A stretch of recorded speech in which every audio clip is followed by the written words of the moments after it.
Anies sentil aturan yang ditekuk, hukum yang diatur penguasa, Gibran, Ibu Mega, hingga tewasnya pendukung Prabowo Harun al-Rashid. Hadir rasa keadilan, memberikan kebermanfaatan, dan memberikan kepastian kepada semua. Ini harus dipegang teguh oleh pemegang kekuasaan, baik yang di puncak dan seluruh jajaran. Tapi apa yang terjadi?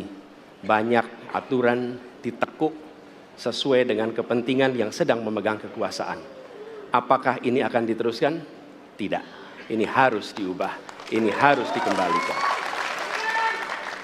Kemudian kita menyaksikan betapa pada hari-hari ini tatanan ketika kita menyelenggarakan pemerintahan sering tidak sesuai dengan prinsip-prinsip hukum yang kita pegang.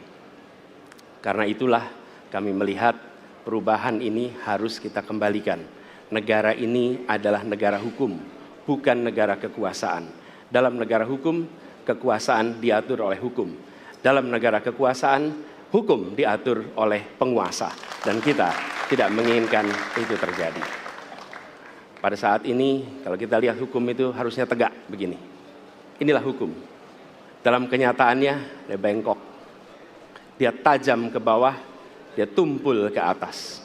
Dan kondisi ini tidak boleh didiamkan, tidak boleh dibiarkan, dan harus berubah. Karena itu kita mendorong perubahan, mengembalikan hukum menjadi tegak kepada semuanya.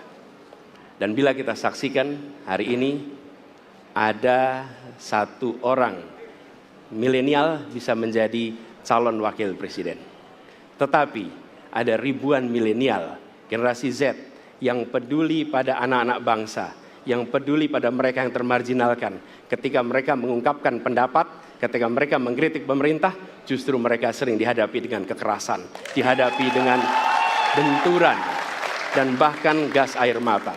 Apakah kondisi ini akan dibiarkan? Tidak, kita harus lakukan perubahan. Oleh karena itu, kami memperhatikan ini sebagai hal-hal yang mendasar. Yang tak kalah penting, ini kedua nih, yang tak kalah penting. Kita menyaksikan pada saat ini ada peristiwa seperti peristiwa Ibu Mega. Ibu Mega Suryani Dewi, seorang ibu rumah tangga yang mengalami kekerasan rumah tangga, lapor pada negara, tidak diperhatikan, dan dia meninggal korban kekerasan. Apakah akan dibiarkan? Tidak, ini harus diubah. Dan tidak kalah penting, hadir bersama saya di sini ayahnya Harun al-Rashid. Harun al-Rashid adalah anak yang meninggal, pendukung Pak Prabowo di Pilpres 2019 yang menuntut keadilan pada saat itu.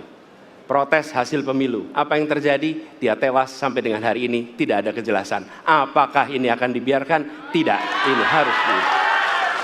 Karena itu, kami mendedikasikan diri, hadir untuk memberikan komitmen bahwa dari puncak sampai ke bawah, kami akan tegakkan hukum pada siapa saja. Kami kembalikan marwah kehidupan bernegara yang menempatkan hukum sebagai tempat yang paling tinggi.